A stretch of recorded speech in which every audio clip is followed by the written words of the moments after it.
Почитувани гледачи, вие го следите најновото издание од емисијата Мој став на интернет фреквенцијата на М телевизија.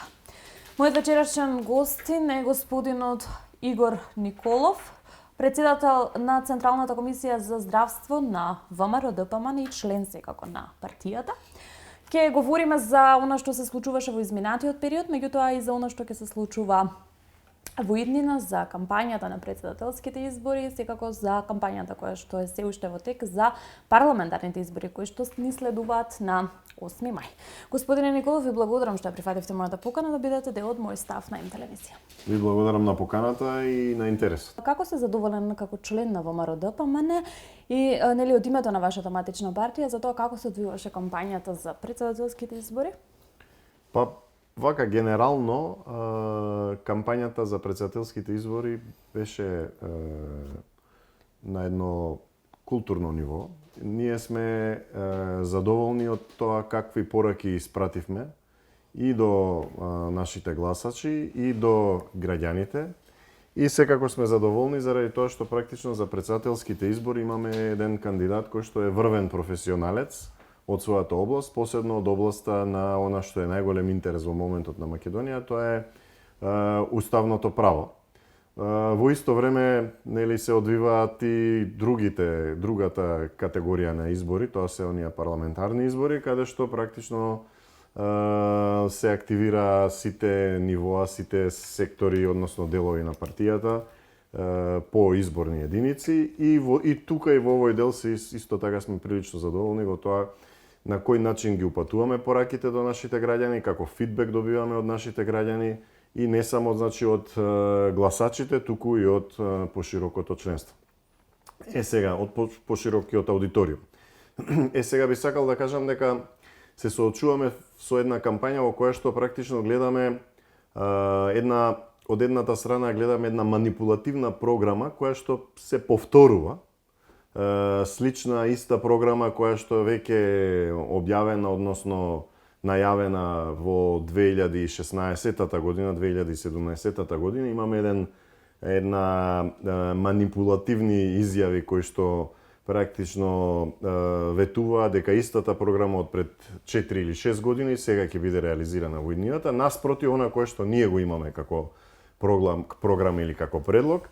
Особено од аспект на здравството, би кажал, бидејќи тоа е секторот со кој што јас посебно се занимавам, каде што практично имаме конкретни, прецизни проекти и каде што не се занимаваме со повторување на она кое што не е реализирано. Така да тука во тој правец мислам дека имаме голема предност во однос на нашите политички противници и сметам дека и ВМРО ДПМН и кандидатите на ВМРО ДПМН и листите кои што ги имаме извадено се навистина со една поголема вака значителна предност, која што ја гледаме и во анкетите, но ја чувствуваме и од популацијата, односно од граѓаните со кои што секојдневно доаѓаме во контакт. Зошто токму професорката Силјановска Давкова, по втор пат кандидат за председател, поддржан од ВМРО ДПМН? Бидејќи професорката Силјановска Давкова е еден врвен професионалец.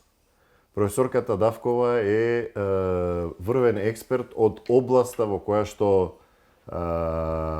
е во моментот од круцијално значење за државата, а тоа е уставното право. Бидејќи професорката Силјановска Давкова последниот период покажа дека секогаш е на страната на Македонија и секогаш ја одбира онаа страна безусловно и безпоговорно да ја заштити, односно да ги заштити интересите на Македонија и на македонскиот народ. Сметаме дека професорката Силјановска Давкова има големи шанси, големи предности, особено заради незината експертиза и заради незиниот професионализам и особено заради искуството кое што го има во уставното право. Таа е позната и призната и дома, но и меѓународно, со што го покажа, тоа го покажа во низа незини состаноци, средби на меѓународно ниво и станува збор практично за еден кандидат кој што според мене е со голема предност во однос на понудата на останатите политички опоненти. Ќе бидат ли резултатите од председателските избори патокас за она што ќе се случува на 8 мај? Па да, лично сметам дека првиот круг, односно првиот круг на председателски избори ќе бидат не само еден патокас, туку ќе бидат еден бран кој што ќе ја го покаже расположението на народот и на граѓаните на Република Македонија, и со овој бран практично ние ќе ја добиеме и ќе ја извојуваме она потребна предност која што ќе се манифестира или ќе се види во вториот круг, а тоа е важно и значено заради тоа што практично граѓаните, народот и гласачите гледаат една понуда која што се бори против една морална ерозија која што постои во општеството.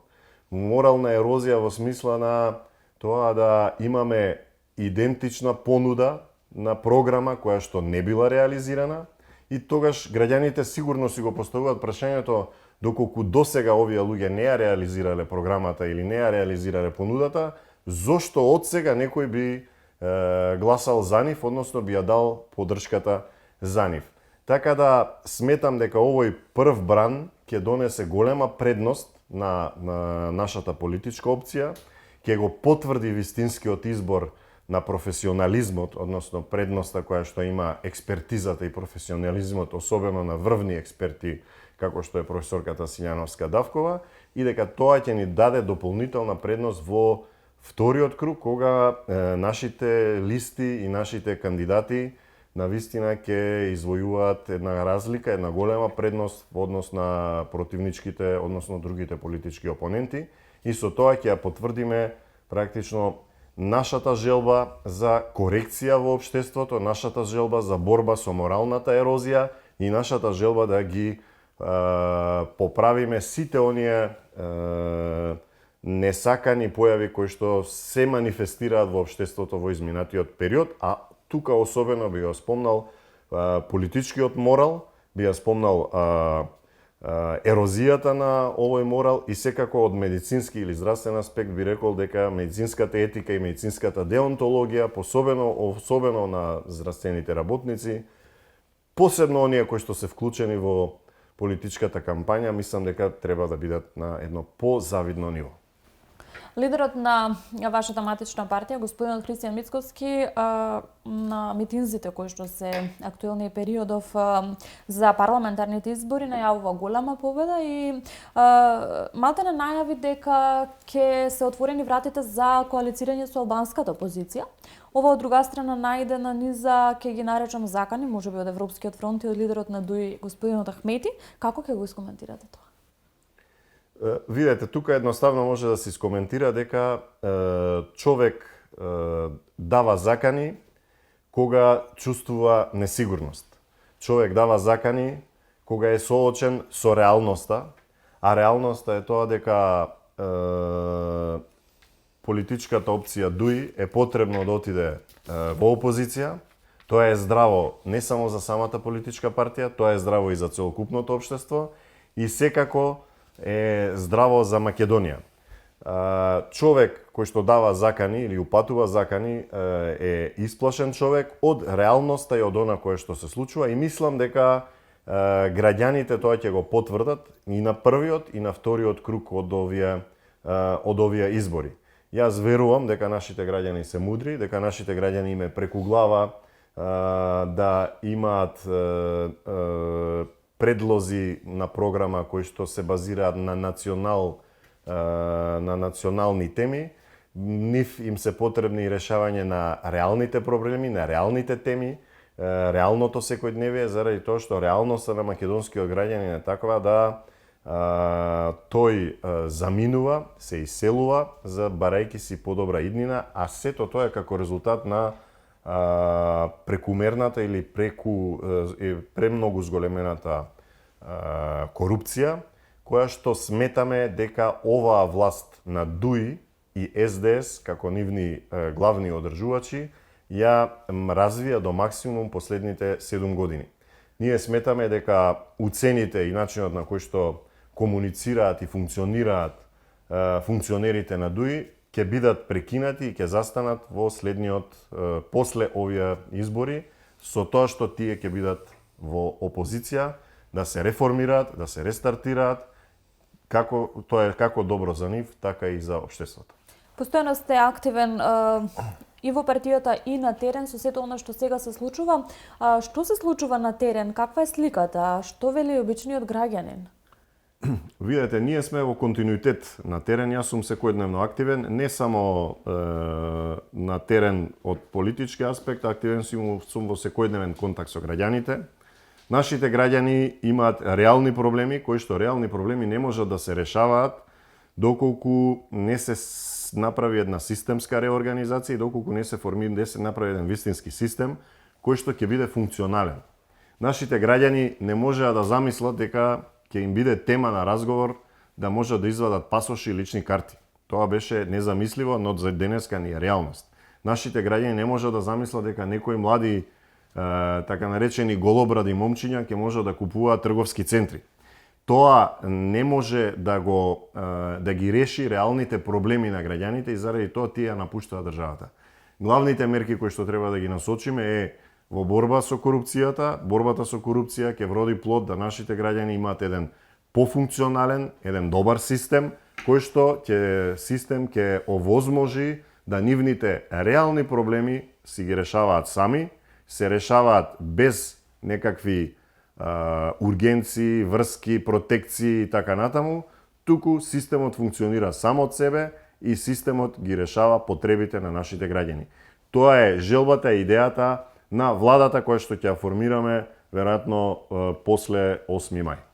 Како председател на Централната комисија за здравство, меѓутоа и како човек кој што постојано е во контакт со медицината како доктор, сликата во македонското здравство не е на така завидна положба. Што ќе превземе ВМРО-ДПМН како партија, конкретно кои цели, кои планови и реформи со цел подобрување на македонскиот здравствен систем?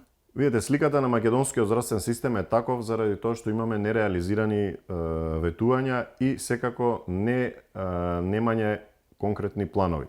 Ние имавме нафрлени и во актуелнава програма дури истото е на политичките опоненти, да имаме нафрлени желби, еден вид на желботеки, за кои што немаме никаков начин или немаме акциски план како тие ќе бидат реализирани. И што ни се случи во изминатиот период? Во изминатиот период ни се случи да имаме Штипска болница која што е незавршена, имаме клинички центар кој што не е ниту започна да се гради, а за кој што треба да плаќаме пенали од 20 милиони евра, односно државата да плаќа пенали од 20 милиони евра, тоа нема да го плаќа СДС и минатото раководство. Онда поднатаму имаме состојба во која што позитивната листа не е променета последните 12 години, потоа имаме состојба во која што нашите граѓани им се ветуваше дека ќе има фонд за лекување во странството и понатаму се лекуваат со СМС пораки и со донации, здравство кое што функционира од донации и така натаму. Примарното нешто за кое што ние планираме да се зафатиме како идна влада, тоа е како прво завршување и довршување на клиничкиот центар, универзитетскиот клинички центар во Штип како една регионална болница. Вториот чекор е зголемување на ефективноста и ефикасноста во работењето на здравствениот систем. Потоа ни е процесот на дигитализација во здравството ќе биде еден од приоритетите, подобрување на квалитетот на лекување на нашите пациенти со коригирање и подобрување на позитивната листа, односно листата на лекови со кои што се третираат и секако интегриран клинички центар, односно тоа е клинички укинување на оној дуализам кој што постои во клиниките со актуелната состојба која што во моментот сите ја гледаме и ја знаеме, со дуализмот на организацијски или економски директори и медицински директори кои што практично се економски директори назначени од ДУИ и кои што единствено што знаат е да уценуваат. Ова уценување и принципот на функционирање со уценување, приоритет на едната влада ќе биде да се укине. Принципот на уценување како политичко, така во сите сегменти на општеството мораме да го укинеме, ние мораме да функционираме врз основа на реални критериуми, врз основа на реалната состојба. Верувам дека идната влада на ВМРО-ДПМН ќе биде таа прва влада која што ќе го потпише или ќе овозможи реорганизирање на функционирањето на здравствените институции, односно ќе го укине дуализмот во здравствените институции. Овој дуализам не доведе и да денеска гледаме проблеми во повеќето здравствени институции, каде што имаме прво негативна селекција на економските, односно организацијските директори, нивна незаинтересираност за функционирање на медицинскиот систем, односно на болниците, и единствен интерес кој што го манифестираат е да колку толку можат да уценуваат. Со еден збор, максимална борба против принципот на функционирање со уцени. Ке понесе ли некој одговорност за низата скандали во македонското здравство, вклучувајќи го тука и оној кој најсилно одекна случајот со онкологија? Јас искрено се надевам дека ќе се понесе одговорност, но тука не е само случајот со онкологија, тој е еден од врвовите на моралната ерозија, но тука имаме исто уште една морална ерозија, односно нарушување на етиката, а тоа е системот или случајно појавите со модуларната болница, каде што имавме 14 изгорени пациенти, и моралната ерозија е тоа што истите раководители во тој период, односно и министерот и заменик министерот за здравство во тој период, а тоа се колеги доктори, да денеска повторно ги гледаме на листите. И тоа едниот да биде носител, другиот да биде повторно на листа. За нас тоа е морална ерозија со која што општеството мора да се спротистави, мора да се бори, заради тоа што тоа представува нарушување како на медицинската етика, така на етиката на функционирање на живење и етиката на целото наше општество. Нашето општество мора да го подигне начинот на морално функционирање и секоја постапка треба да има соодветна одговорност, можеби иако чинителот не е директно одговорен, сепак незамисливо е некој да биде носител на листа после сето она кое што се случи во македонското здравство, посебно во периодот кога имавме недостиг на вакцини, кога имавме сомнителни набавки на вакцини и сето она што се случи на онкологија. Како ВМРО ДПМН ќе го задржи медицинскиот персонал кој што факт е дека кариерата ја бара надвор? Да, тоа е едно прашање кое што горливо за сите, горливо прашање и за развиените земји, но тоа е прашање со кое што ние мора да се бориме. За жал, во изминатиот период се укина медицинските едукации и едукациите со престој, кога нашите лекари, медицински работници беа упатувани во светските центри на одреден временски престој и беа обврзани потоа да се вратат во земјата и да пренесат и да донесат метода или да донесат некоја процедура која што таму ја совладале. Тоа се укина, а беше еден од начините на кои што ние успевавме да ги задржиме кадрите. Понатаму мора да се преземат конкретни стимулативни мерки како за младите лекари, и тоа е ставено во програмата, и кадровска политика која што треба да биде соодветна, заради тоа што без соодветна кадровска политика и без соодветно планирање, нашето здравство и нашите здравствени работници понатаму ќе продолжат да заминуваат. Но најдобро планирање е стимулацијата на здравствените работници и давање на правото да тие можат да работат, давање на правото да има движење или флуктуација на здравствените работници помеѓу јавното и приватното здравство, за да оние медицински здравствени работници, значи не зборувам тука само за лекари, туку зборувам за сестри и среден медицински персонал, да можат коректно, честно и достоинствено да си ја заработат својата плата, која што ќе биде достоинствена во државата во која што живеат и битисуваат. Кампањата за парламентарните избори е во тек. Кои се вашите очекувања? Колку пратеници би освоила ВМРО ДПМН и кој е капацитетот за составување на новата влада? Па вака, според анкетите и според информациите кои што јас ги имам, или ова се лични, можеби лични согледувања, моите очекувања се дека ќе имаме една бројка на повеќе од 55 пратеници, чувствувајќи енергијата која што доаѓа од теренот, енергијата од контактот со луѓето, навистина на луѓето им е преку глава од општество кое што се функционира со уцени и ја чувствуваат желбата и стремежот на кандидатите на ВМРО ДПМН да променат нешто во начинот на функционирање во општеството. И моите согледувања лични се дека бројката ќе биде плюс 55 пратеника, што ќе ни даде една вака можност да имаме добар коалициски капацитет и секако Знаеме дека принципот победник со победник е нарушен веќе одамна, така да ние секако не мислиме во ниеден случај да не коалицираме со партија која што е албанска, но поголемата бројка на пратеници секако ќе ни даде можност да имаме вака поширок избор на партнери со кои што ќе може да се коалицира или поголем коалициски капацитет.